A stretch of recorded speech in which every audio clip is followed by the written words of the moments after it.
A podcast? Did your radio show get canceled?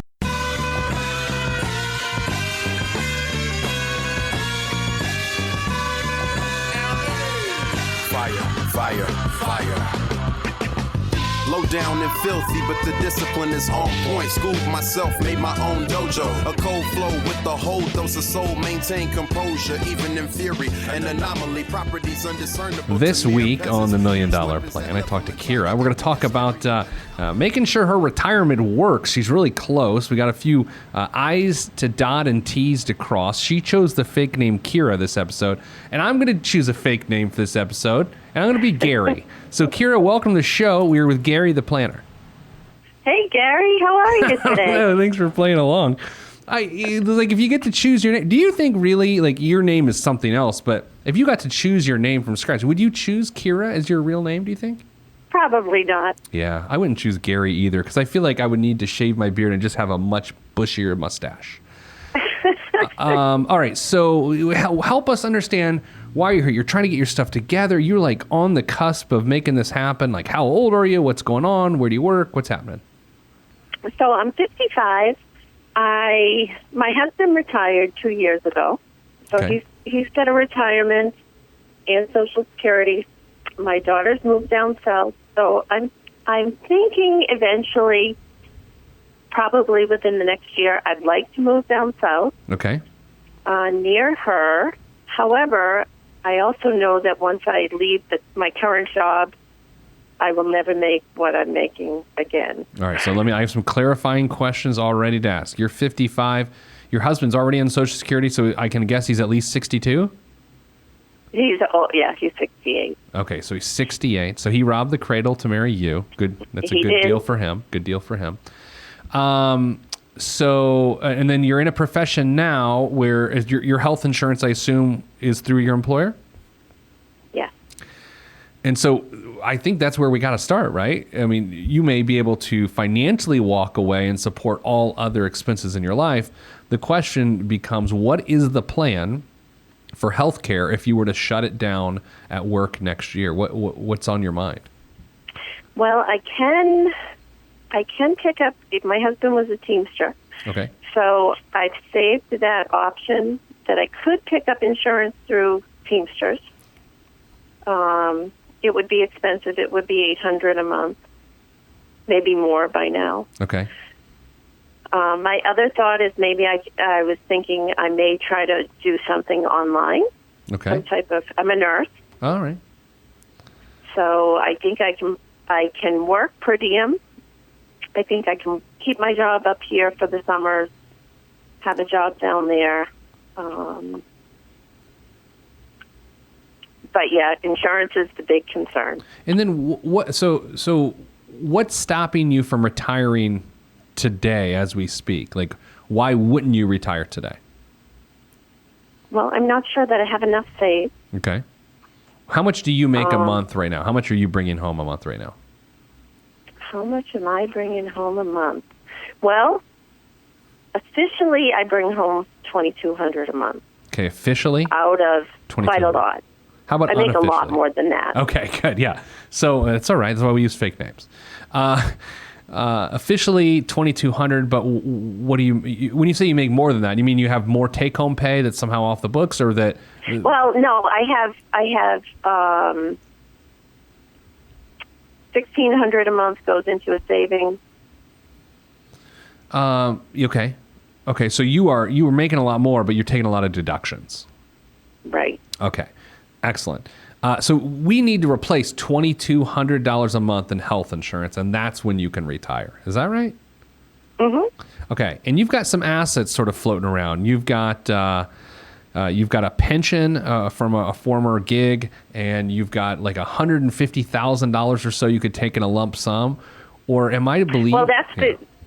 Go ahead. No, it's either or. Okay. So that's my current job right now. So when I leave there, I have the option of taking a lump sum of $150, right, plus whatever accumulates from interest, which I don't think will be much. Or when I'm 65, I get $2,000. See, here's the tough thing. If you took it now, I mean, you need that. If you want to retire now, you would arguably need that money right now, right? I mean, No, that wasn't my plan to use that. your plan was to ignore that until 65 if you chose to take the Yeah. annuity. And if you took the 150 now, would you also leave that alone? Well, it's either or. It's either 150 or I know, but what I'm asking is, if you were to take the $2,000 a month, clearly you wouldn't do that till you're 65. But if you were to say, all right, I don't want the $2,000 a month, just give me $150,000, would you be able to leave that alone, like take it from them and put it somewhere and not draw income off of it, or would you need it to create income for you now? Oh, no, I wouldn't use that. You would not. No. Okay. So here's how we look at that. So 10 years from now, if that is growing properly, 150 should be $300,000. Okay. And aggressively to create an income stream off of that money, you could count on about $1,000 a month. That's a 4% withdrawal rate. So I think at 65, if you chose to take the lump sum, you could comfortably take $1,000 a month off of that and feel pretty good about that $300,000, which was $150, remaining in your life over the course of your retirement. So then we look at it and we go, okay, well, if you take on the responsibility, you, Kira, take on the responsibility of taking the 150 now, putting it into account, taking the risk of having it grow to 300, it would only produce at the most $1,000 a month. Whereas if you chose the annuity payment from them, from what you're telling me, they're offering you $2,000 a month. I don't know why. Right. Why wouldn't you take the annuity? Are you concerned about the stability of the pension? Well, I am concerned that maybe I'll lose that money. Shortly after my husband retired, are you there? Yeah, I'm here. Okay.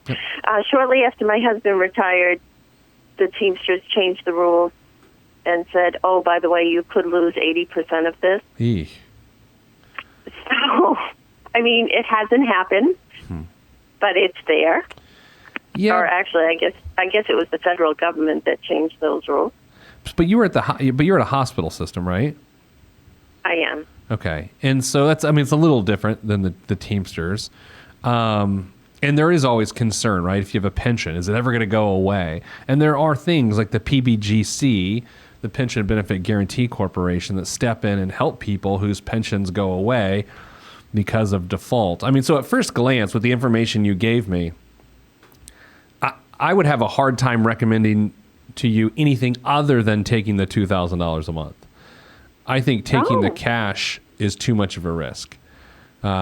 Because if I can only comfortably generate $1,000 a month, and in order to take the $1,000 a month, you have to say no to $2,000 a month guaranteed, I'd rather have the $2,000 a month guaranteed. All right. Well, see, that surprises me. I would never have thought that would be the way you would tell me to go. Well, yeah, it has to do with distribution and withdrawal rate. Like when people are faced with a lump sum versus a should I take the pension question, we have to. They're not apples and apples. That's why it's so hard. It's an apples and oranges conversation. And in order to make them apples to apples, we have to say, okay, well, what would that 150 grow to? And then how much income could it give you so we can compare it to the 2,000? And the answer is it would grow to 300,000, but it would only generate about $1,000 of repeatable income a month, which is it's half of what the 2,000 is. So that problem, what I'd like you to do is talk to the pension administrator at the hospital and just confirm that the numbers you gave me are accurate. I have no reason to think they aren't accurate because I see numbers like this all the time. And what I do see, Kira, is that oftentimes the monthly annuity payment is twice what a person could do on their own. And that's why most people, in my opinion, should take that monthly payment. Wow. Oh, yeah. So I just pulled out because they froze our retirement in 2014. So I just pulled out those papers and looked at them. So those are the right numbers. Wow, no, that's great. So 2013 is the last time you got those numbers? 2014. 14. If you can, maybe grab them again and see if they're still trending in the right direction. So beyond that, though, you're making about $2,200 a month. How could you replace $2,200 a month next year if you stepped away? Could you do that by working part-time, or would you need to draw on any other sort of income source that you have? Oh, no. I would be working. Okay. My plan is to work, not really to retire, but more to leave my current job. Right. So however, when I leave my job, I'll end up making probably half of what I make. Okay. So can we say also that what we're trying to do three things: leave your current job, leave the state and move down south, and then learn to live on half of what you currently earn. Right? Right. Could you live on $1,000 a month? Well, we're living on his income mostly. Right now, what I'm doing with most of my money is paying off what we owe. And what do you, like on a house or like on what? I'm paying down student loans for my daughter. Okay. I only owe like $900 left on that. Oh, so I'm nice. paying $500 a month on those. I'm paying down visas, and I have probably $2,000 left on that. Last month I paid $2,000. The month before I paid $2,000. So by paying on these debts, you obviously are not using the money for consumer things because you're just dealing with your past. So maybe you are pretty close to being able to live on half your money, right? Right. And my thought is, so currently my house costs us $2,000 a month. Okay. What I'm looking at when we move south is it costing less than $1,000 a month. How much equity do you have in your current home? $200,000. And then you think you could buy a house. I think you're going south. Are you going to an expensive area or a pretty reasonable area to live? Outside of Nashville. Okay. So not bad. The big difference is taxes. Currently I'm paying probably $530 a month in taxes. Whoa. What? Yeah. Property taxes at $530 a month? Do you live in the governor's I'm mansion? sorry, a little less Okay. than that because my taxes are $5,800. So maybe just under $500 a month in property taxes. It's aggressive. So on a small house. Yeah. So okay, so cutting your expenses is part of this strategy then too. You're going to live in less house. You're going to buy another house like with a 30-year mortgage or 15-year mortgage, or what's the plan? Well, probably a 15-year mortgage. I'm more comfortable with that. I'm more comfortable with a 15-year mortgage for a 55-year-old. Yeah. Or even a 10, depending on the property. Right. I'm looking at maybe spending an extra $100,000. If your husband were to precede you in death, if he were to pass away before you, this just got real, by the way. I don't know why I just transitioned into like hypothetically killing people off, but no, that's definitely something we've planned for. Sure. Okay. So I'm not as uncomfortable now, but I'm still sweating because I'm a little overweight. Okay. So if he passes away before you, what's the survivor benefits on his pension? That's 100%. Oh, beautiful. Thank you for doing that. Thank you for making that decision. Yeah, I question whether that was the right decision, but because it really did make a huge cut in what he gets. But I figured I was working with, do we need it all? Yeah, well, the lesson here for those in a similar situation is when you are 13 years younger than your spouse, the survivor option at 100%. So I should probably translate. If her husband passes away before Kira does, then she will just continue to get his pension as though he were still alive. In a lot of cases, either the pension goes completely away or it's cut down by 25 or 50%. But you're at 100%, which is the smartest thing you can do when there's an age gap of 10 years or more. So you did that perfectly well as well. All right, well, that's good, because I didn't talk to anybody on that one. And I thought maybe we shouldn't have done that.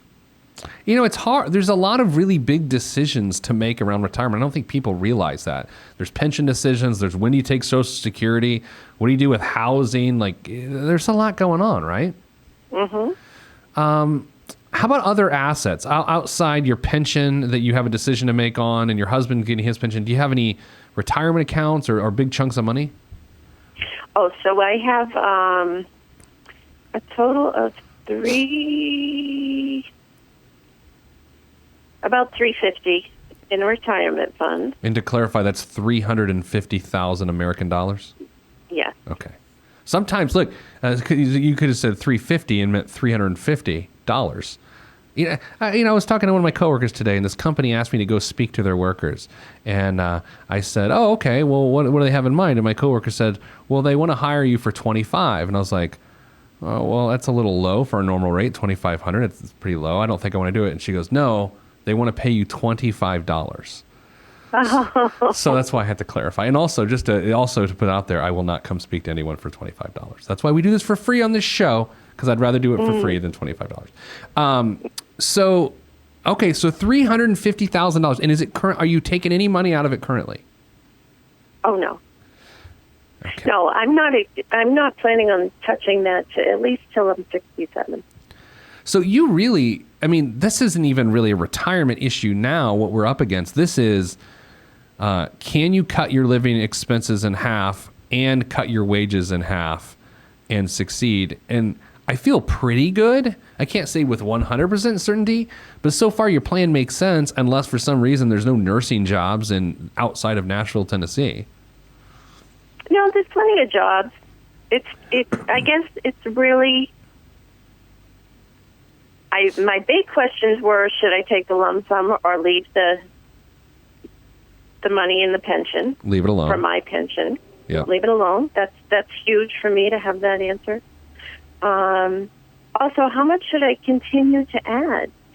So currently, the other little caveat is that when they froze our pension, they also are giving us like a little bonus. So each year that we stay for a full year, we get a big chunk put in March. That's great. And so I would think for 5 years.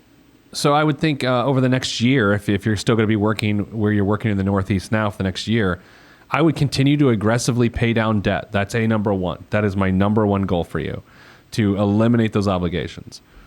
Once that's done, which it sounds like you're pretty close, then I would continue to aggressively save into your retirement plan at work. And the reason isn't why most people think. It's not so you have more money. It's so that you're used to not having as much money on a monthly basis, because that's what's going to prepare you for taking a pay cut. Like that's why paying down debt or saving the money right now are the same thing, because either way, it just gets the money out of your face and you can't spend it. And that's what matters. Mm-hmm. Yeah, your situation's unusually complicated, yet there's just a lot of moving pieces, and I think it's a completely doable retirement. The one thing that would concern me is, even if you cut your lifestyle in half, to take the pay cut in half, you'd still have to fund the health insurance, which could be $800 to $1,000 a month, right? Right. Wonder if you could find a part-time gig that would pay. I don't know how hospital systems work. If you're working, how many hours do you want to work? 20, 30, 40? Well, ideally, I think because I want to live down south during the winter and up here in the summer, yeah, I need to find something that's online probably to get insurance, probably through an insurance agency or something like that. Yeah. Yeah, and that's the tough thing. You're going to, I have my own personal health insurance, not through our company here, but at home with my wife and I and our kids, and we've gotten canceled the last 3 years in a row. But none of us have gotten canceled? Yeah, 3 years in a row. But we have no health concerns. Like, my wife's a marathoner. Despite what I look like, I'm actually pretty healthy. My kids are healthy. So that's the instability that exists in the individual market. Is we went from paying $400 a month to $700 to $1,100 a month, and now we're canceled again, and again, and we don't even know what we're going to do next year. So that's what scares me. Like this, I have a lot of pre-retirees who are like, well, my healthcare plan is to do this, and this sometimes is not realistic given how chaotic healthcare is now in this country. Right. Do you know, tenant? So Indiana, where I live, there's a few different programs available. I think if you want to know what to focus on next, because I always like to leave people on like, what do you need to know? Here's what you need to know. What's health insurance like in Tennessee if that is your primary residence? Do they have any Medicaid style programs that then translate to people that don't have financial needs? Like you need to find out what the offerings are as a state. I think that could help you a lot. Mm-hmm. All right. Interesting. What else? Any other questions before we move on? So, how much should I continue to add to the retirement fund? I have a really dumb answer for you. As much as you can. I don't think your problem is not 65 and beyond. Your challenge is 55 to 65. Okay, so I don't worry about you saving money and having enough to survive on. You're going to have a pension. You're going to have your husband's pension. You're going to have Social Security, whether it's your husband's Social Security or your own in the event of his passing. You're going to have well over, at that point, probably $500,000 in assets. The problem is not 65 to beyond. It is the next 10 years, or between now and whenever you choose to retire, and then that point to 65. So to me, you can save that money. You're not going to access it until you're 59 and a half. In most cases, you're not going to touch your retirement savings until you're 59 and a half. So in some regards, you've got 4.5 years from now to make your plan work until you can access your retirement funds anyway. You can access it earlier than that, but that's a really finite or a definite process that creates some more challenges. So at the bare minimum, you're going to have a sustainable income plan, a work income plan for the next 4.5 years, in my opinion. All right. Does that make sense? I feel like it could have been jarbled. It absolutely does, and I guess I kind of knew.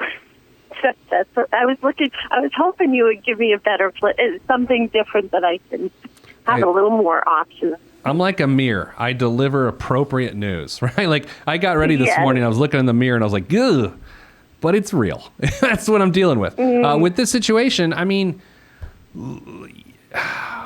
60, you're going to have a beautiful retirement at 65. I mean, just a wonderful retirement. And arguably at 59 and a half, it's going to be pretty damn great too. But I just don't see it. I don't see how you could do it right now, but neither do you.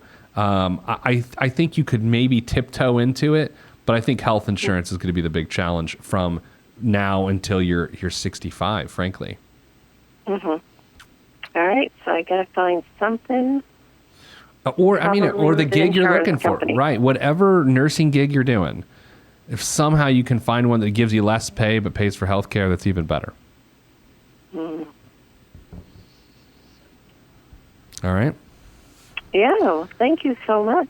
So you think the $350 right now will grow to what? 7 by 65. Yeah, it'll grow 7? to 700, 500 to 700 easily, even if you didn't add another dime to it. Assuming it's at least in a 60-40 allocation, 60% stock, 40% bond. If you're below 60% stock holdings within your retirement plan, it probably will not grow to 500 to 700 10 years from now. It needs to be at least 60% stock, 40% bond.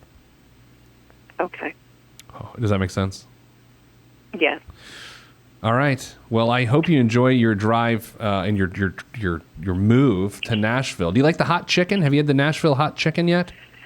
I've actually had it in Chattanooga, not in Nashville. I almost got killed in Chattanooga. Have I ever told this story on the show? You want to hear a story? Chattanooga's a great town. I know. Here's a story. I was probably first grade. My family and I are driving down to Florida from Indiana. It's about midnight. I don't know, probably 8 o'clock. I was a kid. No one knows. And we stop at a McDonald's, and we had to potty. You know how that goes on family trips, right? So I run from our car through right in front of the drive-through line. You know where that little door is that's designed to get kids killed when they try to go potty? You know, that's like right in front of the drive-through line. I ran to that door, and a car stopped about an inch from me and almost ran me over. And then I went potty right in my pants, actually, because I was terrified. And then my dad yelled at me. So that's how I almost died in Chattanooga, Tennessee, everybody. So you're not fond of Chattanooga? No, but I love hot chicken. So, Kira, thanks for being on the show today. We really appreciate it. All right. Well, thank you so much, Gary. It's been great. Oh, yes, Gary the Planner. All right, that's it this week on the $1 Million Plan. I'm, of course, Gary the Planner, a GTP. I don't know what it does. All right, so that's it. If you want to be on the show, be on the show. Don't run in front of a drive-thru line at McDonald's in Chattanooga, Tennessee. You could die. Eat the hot chicken if you're in Nashville. And look in the mirror. You'll find out some interesting things. That's it. I'm out. If you want to be on this podcast and have Pete fix your money life, then hit us up at PeteThePlanner.com/podcast. You heard me. PeteThePlanner.com/podcast. Log on. This is for information purposes only. It's not the Swiss financial planning device. Consult a financial advisor. Released from Everest, the fresh is fresh, and you can call me E.T. Word to John Tesh. Let me bless this harmonic presentation. It's amazing, so amazing. I'm the reason. Salutations, I bring you love, trying greetings from a faraway land. I am the sole controller. Put the remote down and let me take control. You're now a part of my zone, so enjoy yourself. Love Tron can restore your health. I bring you greetings, salutations. How you doing? And is that how y'all say it? The tinkling of the keys is an homage to the little star. I sojourn over poetic descriptions of sound and travel to my other world. Out of this world, spaceship on my arm took me home, fueled by the ink and the megabytes and the hypertext transfer protocol, stronger than the Skynet and the Terminator. I push faders into warp speed, glide with ease, creating a breeze they call a black hole. Event horizon, no rear view concerns. This I adjourn, and beats I burn. This I adjourn, and beats I burn. Salutations, I bring you love, trying greetings from a faraway land. I am the sole controller. Put the remote down and let me take control. You're now a part of my zone, so enjoy yourself. Love Tron can restore your health. I bring you greetings, salutations. How you doing? And is that how y'all say it?